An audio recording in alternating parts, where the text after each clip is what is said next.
Hello, young women's! Thanks for coming back yet again for another day of Get to Know Me. This is me, Chamonix, and I am bringing to you a whole month of who am I? What do I like? What do I do? Because I've had so many questions of people wanting to just get to know me a little bit better, and so I decided which better way than bringing me live to your device for every day in April. We're almost there, we're almost through April, but hang in, still a few more days to go. And so today is the 19th Monday of April, 19th of April on Monday. And I'm going to tell you today about what do I love the most about my work. Interesting question though. But before we go there, hit the like button, subscribe, do all the things, because I do appreciate all of you being here. And it would just mean the world to me if you could show your support for my effort in bringing you more about who I am and what I do. And now I've got my dog who wants to go out the door. So she is here. Lola, do you want to come and say hi? Lola. Come on. See, it's not only me, it's also my beautiful, beautiful Lola. She is about... how many years old are you, Lola? You're a little bit older than Bordeaux. So, no, a little bit younger than Bordeaux. Anyway, so about 5 years old, I'd say. And, well, there you go. She is a Yorkshire Terrier, which I initially thought she was going to be smaller. We bought her thinking she was going to be like our other Yorkie, because we have two. And the other one, Puma, is the much smaller version. And then we bought Lola from a breeder, and we got the little puppy, as you do when they're like 8 weeks old.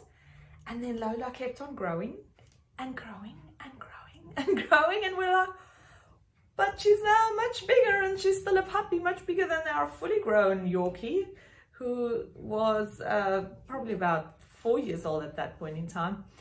Nonetheless, Lola became a bigger version of the Yorkie that we already had, Puma. And you know how it goes. These doggies just, they just grow so deep into your heart. And you know, she's got such a special place because she's an absolutely gorgeous, I want to say human being, just being, living being, beautiful, beautiful dog. So she is the most kind and caring little thing with our kids, and they can jump on top of her, they can pull her hair and pull her tail, and she will not growl, she will not bite back, she won't do anything. She'll just lie there so that the kids can probably try and play with her, and then she'll just sort of crawl out and she won't hurt them back ever. So that's, yeah, I love it to bits. So what we're talking about what do I love the most about my work.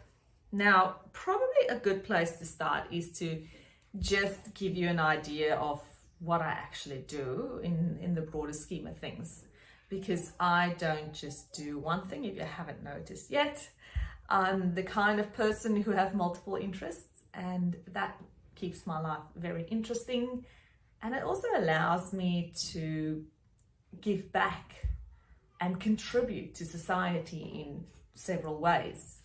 So I really have 4 roles at this point in time that I play. As an entrepreneur, I have 3 businesses / companies that I run, and then I'm also a councillor at one of the largest municipalities, or councils as we call it, in Perth. Now, that role is more a representative kind of role, and so it's not a job per se, it's more something that you do for the love of it, because that's what you do when you represent people and you're passionate about helping other people. And so I won't be reflecting too much on that role for this discussion. But as an entrepreneur, I can tell you more about that aspect. Now, before I was an entrepreneur, I used to work many different jobs, but I used to work for companies or organizations or governments.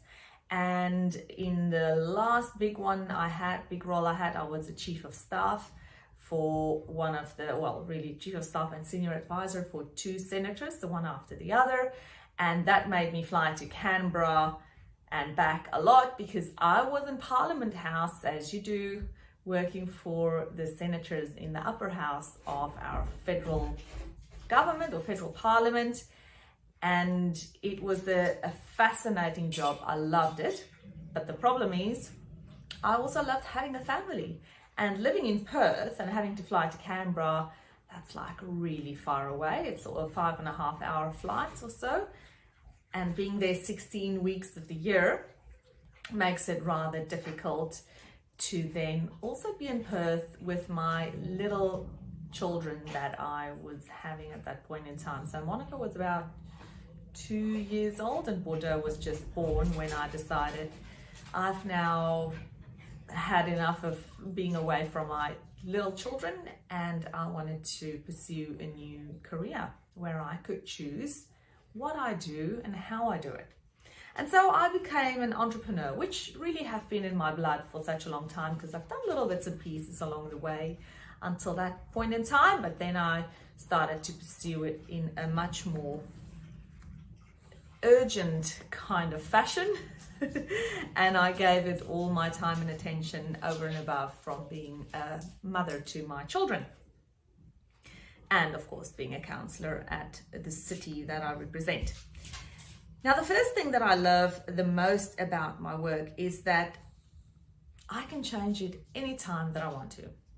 I can literally just decide tomorrow, I want to change this bit here, and I can reinvent myself or my focus of the business or the company that I'm running. And I do enjoy that because times change and things change and interests change and passions move a little bit from the one to the other sometimes. Sometimes they just more specialize into a specific direction of the passion that you might have. Or then, life happens and you learn about other things and you might pursue a passion that's to this side of what you were doing originally. So I love the fact that I can change anytime I want. The second thing that I really love about being an entrepreneur and being my own boss as opposed to working for somebody else, because that's essentially what it is as an entrepreneur, is the fact that I can choose my own team. I'm very particular about the people who I choose to work with. I have a very high standard of expectation of my staff and of my team. And while I was working for somebody else, of course, as you would imagine, you don't have the say in who your colleagues or your boss or anybody else in your team is. You have to just work with who you are given. And being an entrepreneur and being a boss of my own businesses or companies, I can actually determine who I let onto my team. And that's 100% something that I choose and I decide based on a number of things. Usually the way I choose my staff is when I have interviews, as you do once you've advertised a role, is that I have different categories in which I then score them once they've applied. And at the end, I tally all those scores together, and the person with the biggest score I tend to then obviously make an offer of employment for, and the rest up to them whether they decide to take on that offer or not.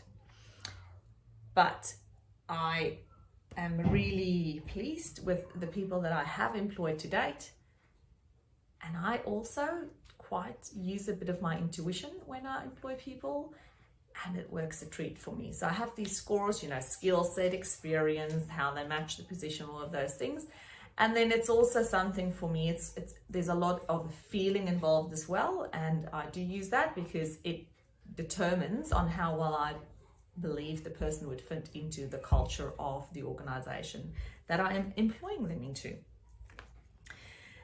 Then the third thing that I enjoy of being my own boss and that I love the most about my work is the fact that for most part of my businesses, they are time and location independent, which means I can schedule my work life around my family and my priorities and the things in life that I find that are the most important for myself. So being here, I've had to bring these videos to you live in April. As you can imagine, I needed to have a lot of ducks in a row to make sure that these things work. And so I could choose which time of the day I bring these broadcasts to you. I could also choose where I wanted to be while I was doing these broadcasts, making these videos for you. So being time and location independent is extremely important. I often go to my children's work things. Oh dear me. No, my children do not work yet, but one day they will. So again, this would be really handy because I can choose if I want to go and support them at their jobs or anywhere else. At this point in time, they go to daycare and they go to school, and we've just had the April school holidays, which meant that I could actually take a lot of my time and spend it with my children, whom I have been looking after during the school holidays and working as a mum. So it's tricky often because trying to align the sun, the moon and the stars with a job or a business and a family as a mum, and making sure everything still runs and everybody is fed and the clothes are ironed, washed, and all the little bodies cleaned every day, and even more important that their emotional needs are fulfilled. Lots of cuddles, because we're big on cuddles in this family. It just means that I could do all of that, and I can still do all of that because my role, my job is time and location independent, and I make it work around my needs and my family's needs. The fourth thing that I really like about being an entrepreneur and doing what I'm doing right at this point in time is the fact that I'm usually a first mover, personality wise, but also just experience, I guess, in a way has also brought me to this point where I'm very comfortable most of the times in being the first person to do something, as you would know from the term being a first mover. Now, if you've studied any business related things, you would totally know what I mean with this. But even back in the day, what does it bring us to? 20 odd years, 25 years, longer, 30 years. Oh, it's scary to think about it that way, because I am not shy to say I am 42 at this point in time, soon to be 40, well, not soon. Later in this year, in October, it's my birthday when I will turn 43. So it's been a while since I've been at school. And even while I was at school, I always tended to be that kind of child or kid who would do things that other kids wouldn't necessarily do first. So I was most of the time the person who would be wearing a certain kind of fashion first. And yes, I tended to be quite following fashions back then. Now I don't follow any fashions. I follow my own interests and things I like wearing, and if I think it's pretty, I'll wear it. I'm most definitely not the kind of person who opens the catalog and determine my wardrobe by whatever is the newest flavor of the month for wardrobes and for clothes. So I wear what I want to wear now because I like it. But back then I used to be the fashion kind of girl, and I would literally be the first, even then really, when I'd see something I liked, I'd start wearing it and nobody else would be wearing it. And then a matter of time, really, people actually started wearing very similar kind of things. So I've always been the person who just, try and do things even before the masses have started doing it. So I've got a first mover mentality, and it means that you do take some risks. Of course, there are risks involved with it. I do like to take calculated risks, I'd like to think, but I am not risk averse. And so I think that obviously there are pros and cons along with it, but when you work for a company as an employee, being a first mover is usually not something that you can live out because it's not your place. You're not the boss, you don't call the shots, and people tend to be a bit more ticking the box in that setup. But if you have your own company, you can decide to try new things. And that, my dearest friend, makes me really enjoy what I'm doing. One of the things. The next thing is the fact that I love to be creative. Have you guessed that yet? Let me see, it's been 19 days since we've done these videos, and I think so. Surely by now you would have noticed the fact that I am a very creative person, and this also stems from back then, destijds, toentertijd, when we were young. Come on, I'm still young. It's not only back then, I'm still young, 42 years young. So yes, I love being creative, and in this role as an entrepreneur, as a boss of companies and businesses, I can live out my creative side as much or as little as I like. And believe you me, I do that every day, because being creative is just in my blood. I love making things. Whether I make things with my hands, as in crocheting, and I've said this to you before, crocheting or knitting or painting or putting pictures together to put as a collage on my wall, doing interior decorating, making flower arrangements, working in the garden, to things that are less tangible, let's feel with the hand, but actually see with the eyes, like making videos, editing them, and even making documents and putting together strategies, designing plans, and also building businesses. To me, that's also a very creative process. Yes, there's a lot of skill involved and business steps that you need to take, but it certainly involves looking outside the box, in my view. And I like to do things that are not necessarily the same as everybody else have done it. So I create my own future, and I create my own solutions to problems that I find in the jobs that I do. The sixth thing that I love of my job or my role or my work or my companies, in my career, maybe we should just say in my career, is the fact that I'm able to help other people. I know I've said this before, but I love helping people. That's it. As simple as it is. I love helping people. There are so many ways that you can help people, and it brings more meaning to my life if I can feel that I've been able to make somebody else's life better in some shape or form, whether it be through helping them migrate from South Africa to Australia. Maybe it's just by opening the door for an elderly person who's not able to do that themselves, through helping my children. I love to let them learn about life and helping them explore, I guess, navigate their way through life.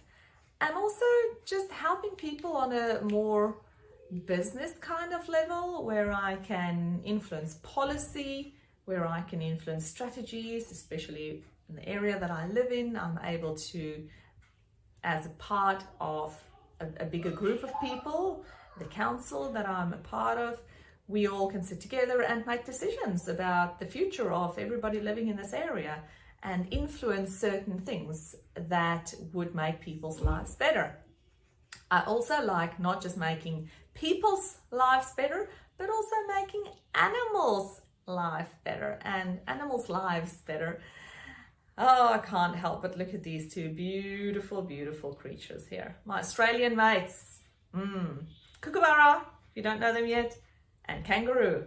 Of course, the Australians would know that, but I don't have only Australian viewers on my channel. So for those South Africans, you would know what that is. But this is called a kookaburra, and it's a very famous icon in Australia. Anyway, they're beautiful, and I love animals and caring for them and making sure that they live in a life where things are kind and, I want to say fair, maybe not fair, but just letting the animals have the kind of life that one would like to think is cruelty-free and safe and prosperous for them as much as we can. Live in harmony with all those who are on this planet with us, because it's not just the humans on this planet. We've got so many more living beings here with us. The seventh thing that I like about my job and about the work that I do, really it sort of goes hand in hand to some of the other things that I've said before, but I guess it just reinforces it a bit more. So I love to push boundaries. I am not your status quo kind of girl. And I ask a lot of questions, which might be annoying to people who you work with, especially if they're your boss or if they are in a higher hierarchical level in the business or the organization that you work for. And lo and behold, I've always been that kind of person who asks the difficult questions. Whenever somebody else don't feel like they're prepared to stand up and ask it, I'm that person. I'll go, but what about? And why not? And can we? And all those kinds of things that make other people go, oh, I don't know what they'll think of me when I ask these questions, and I think it's important. No, tough luck. That's what it is. I'll ask it because it's important, or I believe it should change, or we can have a discussion. Pushing the boundaries. Always be pushing the boundaries. If we weren't pushing the boundaries 500 years, 5,000, we'll make your pick, however many years ago, ever since people started living on this earth, then we would still be back in that stone age, back then, even further back than just my direction of my finger, long ago. So the human race, God has given us brains so that we can think and that we can make our lives better and that we can develop things and design and be creative. See, again, that creativity coming to the fore. Pushing boundaries, learning, growing. It's all about growing. It's all about pushing boundaries. You're pushing your own boundaries. And so I'm forever learning because I just want to be a better person in every stage or shape or form of my life that I'm able to. I'm always asking myself, how can I be better at my relationships with my friends as a boss to my team? Don't like to use the word boss, to be honest. But as the person who has a team with them, how can I grow my team? How can I make them better? So pushing the boundaries so that everybody around me can grow and I can grow too in whichever way it's possible. I'm always trying to be a better mum. I'm always trying to be more healthy in the way that I live, trying to make sure that I exercise sufficiently, which is not always easy, and everybody have their own challenges in that. But yes, pushing my boundaries and pushing the boundaries around me so that we can all have a better situation than what we're currently in. And yes, please don't tell me status quo. Like, just because we've always been doing something a certain way for yonks doesn't mean we have to keep on doing it. Really? Come on, people. So why did we invent the wheel? Because it's better for us to now have all these other things that we can do with the wheel, like move from one place to another very easily without tiring ourselves too much, the car, that kind of thing. And if we didn't question the status quo, if we didn't push and we didn't invent the wheel, then we wouldn't have been able to do all these other things. So yes, status quo, if there's a good enough reason, of course, we'll stay with it. But if we can ask the question and we can always analyze and reassess if what we're doing is the best thing at that point in time, then go for it. If we can make it better, let's do that. The last thing is probably a bit more of a fun one, I guess, is number 8. And I love my career at this point in time because I can totally decide what I wear. I can decide. If I want to wear a off top, one shoulder open, one shoulder not so open, Bob's your uncle. It's my choice. I can do what I want to do then. Totally up to me to decide which way I rock up for work every day, what I look like, whether I want to be in my PJs, which by the way, even though I'm working from home most of the time, I just don't do. That's not me, working in PJs. I don't like it. I love my PJs, pajamas, for those who didn't know what PJs stand for. It's just that when I want to feel at my best and perform at my best, I also dress the part, because it's about a whole body mind kind of thing for me. So I go to work, even though it's just me, potentially. Sometimes I don't see anybody. Okay, my children, my family. But this is me. This is not just me for the videos. This is me. This is me coming to work. This is me coming to work on my computer, to be on the telephone, whatever it is that I have for my day, to do research, to think, because a lot of my work entails thinking as well, editing work. So yes, I dress as if I would see anybody at any point in time, even though I might be working from home. I've just found that if I work in slacks or in pajamas and that kind of thing, I just never really feel the part either, and so your focus isn't as clear. I'm not as productive or as efficient as when I do show up from head to toe in the proper attire, which I can choose.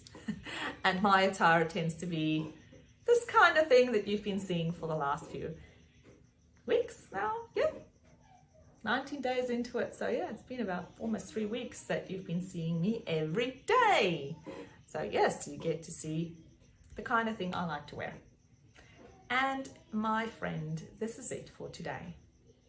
We have come to the end of this video, and I'm starting to feel sad because I was enjoying sharing with you why I love my work. Can you see I'm passionate about what I do? Thanks for hanging around, for making it this far, because if you made it this far, listening through all I had to share with you, I do appreciate you. And I would also appreciate if you hit the like, share, or subscribe button and come back for some more of Get to Know Chamonix during April. Hit me up in the comments below and tell me, why do you love your career that you're in at the moment? And if you don't love your career that you're in, tell me why not. I'd love to hear some more about that. And also, if you want to hear specific things from me, you've only got a few days left to go to get your comments in about what it is you'd like to hear from me. And I will try my best to bring those to you, same time, same place, tomorrow or the day after. Thanks for coming. See ya. Adios.